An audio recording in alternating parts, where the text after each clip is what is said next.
The Strait of Hormuz closed in March 2026, and you watched oil prices barely move for the first 48 hours.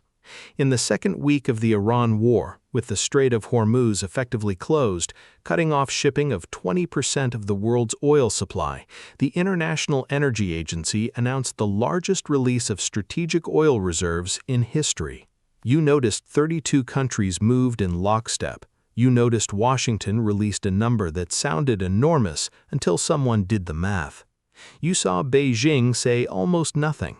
You saw the IEA coordinate a historic intervention, while China's reserve, reportedly the largest on the planet, simply sat there, untouched, unexplained. You noticed that the US released 172 million barrels, equal to 40% of its available stockpile, and you wondered, 40% of what exactly? What does that number mean in days? And why does one country's emergency reserve run out in 2 months, while another's, by some estimates, could run for nearly a year? Here is the deeper structural question underneath all of it. Emergency oil reserves are not actually about emergencies, they're about which kind of state you are. A state built for elections or a state built for war. The official story is that strategic petroleum reserves exist as insurance against supply shocks, a buffer, a shock absorber, a tool of price stability. That story is true, but it is not the whole story. And the gap between the two becomes visible the moment you compare how the United States and China have managed their reserves over the last decade. The US has treated its SPR as a political tool, a lever to pull when gas prices threaten an election, drawn down repeatedly for short-term relief. China has treated its reserve as a strategic asset, built quietly, expanded relentlessly, almost never touched, and explicitly understood by its own analysts as preparation for a conflict scenario. China has been accumulating crude oil inventories to take advantage of relatively low prices and act as an emergency reserve in any future conflict with the United States and its allies. That is not a side effect of energy policy. That is the policy. You feel the asymmetry before you can name it. The U.S. reserve gets discussed in the news as a price lever. The administration is releasing oil to lower gas prices. China's reserve gets discussed, when it's discussed at all, in terms of barrels accumulated, days of coverage, readiness. One country talks about its reserve in terms of relief, the other talks about its reserve in terms of endurance. The numbers make the asymmetry concrete. Strategic reserves are meant to replace at least 90 days of a country's imports. In Japan's case, the reserve covers over 200 days. The 415 million barrels in the U.S. as of March 13, 2026, covered only 64 days. 64 days. That's the number nobody puts on the evening news. 64 days of import coverage in a reserve that was supposed to be the nation's hedge against exactly the kind of disruption that just happened in the Gulf. The historical precedent here isn't subtle, and it has a name. In 1973, the Arab oil embargo following the Yom Kippur War exposed the United States as a country with effectively zero strategic buffer, a nation utterly dependent on a supply chain it did not control, caught flat-footed by a political decision made 6,000 miles away. The current system of strategic petroleum reserves traces back to that shock, formalized through the International Energy Agency as a coordination mechanism among importing nations. The SPR was supposed to be the permanent fix, the thing that meant 1973 could never happen again.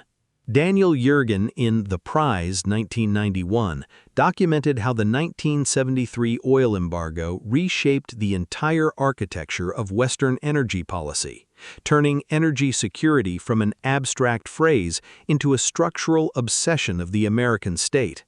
The lesson of 1973 was simple: never again be caught without a buffer. And yet here you are, 53 years later, watching the buffer run down to 64 days in the middle of the exact kind of crisis it was built for. This is where the reframe matters, because what looks like American mismanagement is actually something more specific. It's what Mancure Olson in The Logic of Collective Action, 1965, would recognize as a textbook case of short time horizons overriding long-term insurance.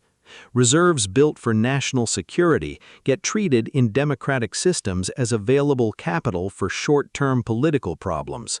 Because the politician who draws down the reserve to lower gas prices before an election captures the benefit immediately, while the cost of a depleted reserve lands on someone else's watch in some future crisis nobody can predict the timing of. Senator Boozman's letter to the Department of Energy explicitly warned that the administration was rapidly depleting the nation's petroleum reserves while failing to create a sustainable plan for the optimal size, configuration, maintenance, and operational capabilities of the SPR. And that warning was written nearly 4 years before the Hormuz closure made the consequences visible. China's behavior runs on a completely different clock. By 2016, China had already accumulated roughly 200 million barrels, with an explicit target of 500 million by the end of the decade, according to the International Energy Agency. And it didn't stop there. By December 2025, China's strategic oil inventories stood at nearly 1.4 billion barrels, with roughly 360 million barrels held directly by the government. And throughout 2025, China was adding inventory at a rate of roughly 1.1 to 2.1 million barrels per day. That is not a reserve managed on an election cycle. That is a reserve managed on the timeline of a state that expects to still be making strategic calculations in 2040. You feel the difference in how each country reacted to the same crisis. Washington moved fast, loud, coordinated, authorizing 172 million barrels from the SPR in coordination with other IEA members who collectively added another 228 to the release. China moved quietly and only partially. In April 2026, China authorized state refiners including Sinopec and PNCP to draw from commercial reserves in response to the Iran conflict. And by mid-May, U.S. Energy Secretary Chris Wright confirmed the drawdown had expanded to include strategic reserves as well. Notice what's missing from that sentence: any public announcement from Beijing. The U.S. found out about China's drawdown the way you'd find out a neighbor was selling off furniture, not from them, but from watching the moving truck. Here is what that pattern actually produces. A reserve that gets used as a political tool gets legible to everyone, adversaries included, because its drawdowns correlate with elections, approval ratings, and gas price headlines. A reserve that gets used as a strategic asset stays opaque, because the state managing it has no incentive to explain its behavior to markets or to rivals. As one analyst put it, other than in time of war, the conditions under which China might release oil from its commercial and especially strategic stocks remain obscure. And that obscurity is not an accident, it's the point. And here is where the strategic concept you need sits. This is resource determinism in its purest contemporary form. The idea, traced through writers like Daniel Yergin and in a different register through the geopolitical realism of John Mearsheimer's The Tragedy of Great Powers Politics 2001, that a great power's freedom of action in a crisis is bounded first and foremost by what it physically has in storage, not by what it says in a press release. Mearsheimer's core argument is that great powers behave the way they do not because of ideology, but because of structural position. And few things are more structural than how many days you can fight or simply function before you run out of fuel. This is the axis that most coverage misses. The headlines frame the Hormuz crisis as a story about Iran, about the Strait, about the price of Brent crude ticking up and down. Brent prices climbed sharply after the U.S. strikes on Iran, and that's the number everyone tracks. But the real story, the structural one, is about which countries built their reserves to survive a closure of the Strait of Hormuz, and which countries built their reserves to survive a bad headline. Iran didn't create that asymmetry. Iran just revealed it. Think about what 64 days actually means in practice. It means that if the Strait of Hormuz had stayed closed, fully closed, not the partial disruption that actually occurred, the United States would have had roughly 2 months before its strategic buffer hit zero, even before accounting for the drawdown already underway. 2 months is not a planning horizon for a great power conflict. 2 months is barely enough time to redirect shipping routes, renegotiate supply contracts, and get alternative production online. China's reserve, even using conservative estimates, buys Beijing something closer to half a year. And that's before considering that China continued building inventories into 2026, even before the coordinated emergency release in March, meaning its buffer was still growing while everyone else's was shrinking. Here is what that pattern actually tells us about the present moment. The 2022 Russian invasion of Ukraine produced the previous record-setting coordinated IEA release, when oil prices climbed above $120 a barrel, prompting the most recent prior release before 2026. That crisis was a wake-up call about European dependence on Russian gas.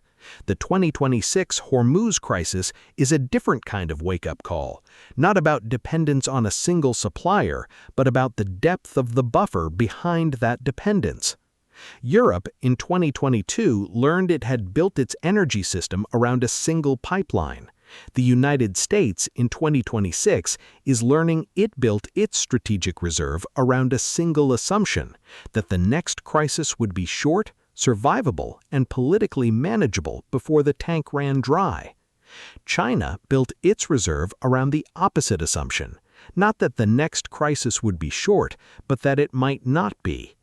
And history has a precise name for what happens when one power plans for a long contest while its rival plans for a short one.